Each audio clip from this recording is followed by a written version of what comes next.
ஒரு மீட்டிங் ஏற்பாடு பண்ணுறதா சொல்லியிருக்காங்க எங்களுக்காக. ஸோ அதில் ஏற்பாடு பண்ணுறோன்னு 2-3 நாளில் ஒரு ரிசல்ட் சொல்கிறோன்னு சொல்லியிருக்காங்க.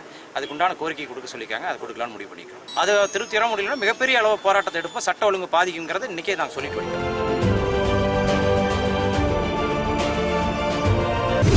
திருப்பூர் மாவட்டம் காங்கேயம் வட்டாட்சியர் அலுவலக வளாகத்தில் விவசாயிகள் இன்று காத்திருப்பு போராட்டத்தில் ஈடுபட்டதால் பரபரப்பு ஏற்பட்டது. காங்கேயம் மற்றும் வெள்ளக்கோவில் பகுதியில் பரம்பிக்குளம் ஆழியாறு வெள்ளக்கோவில் கிளை கால்வாய்க்கு வழங்க வேண்டிய நீரை வழங்காமலும் பொதுப்பணித்துறை அதிகாரிகள் நீர் திருட்டுக்கு உடந்தையாக செயல்படுவதாகவும் கூறி காங்கேயம் வெள்ளக்கோவில் PAP பாசன பகுதி விவசாயிகள் பல்வேறு கட்ட போராட்டங்களில் ஈடுபட்டு வந்தனர். இதையடுத்து பாசனத்திற்கு முறையான தண்ணீர் வழங்க வலியுறுத்தியும் சமச்சீர் பாசனத்தை முறைப்படுத்த வலியுறுத்தியும் காங்கேயம் பொதுப்பணித்துறை அலுவலக வளாகத்தில் இன்று உள்ளிருப்பு போராட்டத்தில் ஈடுபடவுள்ளதாக இப்பகுதி விவசாயிகள் அறிவிப்பு வெளியிட்டிருந்தனர். இதையடுத்து காங்கேயம் நகரம் திருப்பூர் சாலையில் உள்ள பொதுப்பணித்துறை அலுவலகத்தில் இன்று காலை 6 மணி அளவில் இருந்து 100க்கும் மேற்பட்ட போலீசார் பாதுகாப்பு பணியில் ஈடுபட்டிருந்தனர். இதன் காரணமாக போராட்டத்தில் ஈடுபடுவதற்கு திரண்டு வந்த 200க்கும் மேற்பட்ட விவசாயிகள் காங்கேயம் வட்டாட்சியர் அலுவலகத்திற்கு சென்று அங்கு காத்திருப்பு போராட்டத்தில் ஈடுபட்டனர். மாலை 6 மணி வரை போராட்டத்தில் ஈடுபட்ட விவசாயிகள் பின்னர் காங்கேயம் பொதுப்பணித்துறை அலுவலகத்திற்கு திரண்டு வந்து பேச்சுவார்த்தையில் ஈடுபட்டனர்.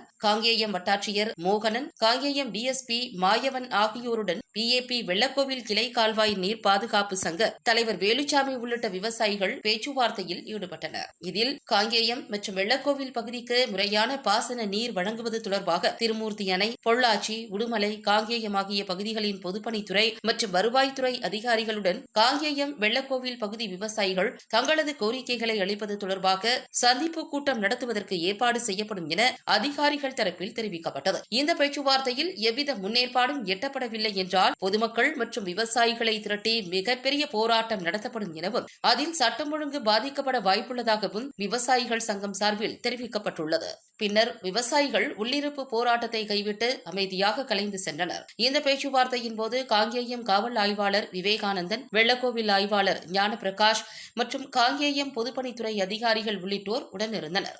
வேலுசாமி, PAP வெள்ளக்கோவில் கிளை கால்வாய் நீர் பாதுகாப்பு சங்கம். இப்போ பார்த்தீங்கன்னா காலையிலேருந்து நாங்கள் தாசில்தார் ஆஃபீஸ் உள்ளிருப்பு போராட்டம் நடத்தினோம். என்ன கோரிக்கைன்னா, அந்த பரம்பிக்குளம் ஆழியார் திட்டத்தில் கடைமடையான எங்கள் பகுதிக்கு வந்து தண்ணி ஓப்பன் பண்ணி விட்டு இங்கே வந்து சேரல. அதுதான் வந்து எங்களுடைய பிரதான கோரிக்கை.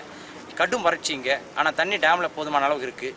எவ்வளவோ பெட்டிஷன் கொடுத்தும் எந்த ஒரு முன்னேற்றம் இல்லாதனால இன்றைக்கி போராட்டத்தை கையில் எடுத்தோம். இந்த போராட்டத்தின் முடிவில் பார்த்தீங்கன்னா காங்கேயம் DSP, காங்கேயம் தாசில்தார், காங்கேயம் PWD அதிகாரிகள், அப்புறம் இன்ஸ்பெக்டர் சார் எல்லாம் சேர்ந்து என்ன சொல்லியிருக்காங்கன்னா, நாங்கள் விரைவில் வந்து அந்த பங்குதாரர்கள் யாரோ, அதாவது வந்து திருமூர்த்தி அணையில் Pollachi SC, Pollachi PWD, police துறை மற்றும் வருவாய்த்துறை இவங்கெல்லாம் சேர்ந்து ஒரு மீட்டிங் ஏற்பாடு பண்ணுறதா சொல்லியிருக்காங்க எங்களுக்காக. ஸோ அதில் ஏற்பாடு பண்ணுறோன்னு 2-3 நாளில் ஒரு ரிசல்ட் சொல்கிறோன்னு சொல்லியிருக்காங்க. அதுக்குண்டான கோரிக்கை கொடுக்க சொல்லியிருக்காங்க. அது கொடுக்கலான்னு முடிவு பண்ணிக்கிறோம். அது திருப்தி வர முடியலன்னா மிகப்பெரிய அளவு போராட்டத்தை எடுப்போம். சட்ட ஒழுங்கு பாதிக்குங்கிறத இன்றைக்கே நாங்கள் சொல்லிட்டு வந்துட்டோம்.